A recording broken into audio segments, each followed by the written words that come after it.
खा खा.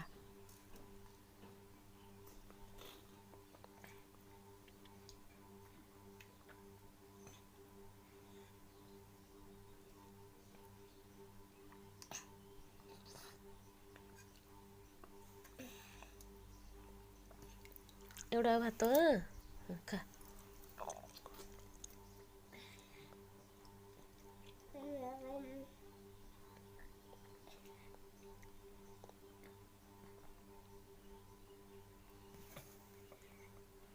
काय ते मग मामा मामा याची तुराणीने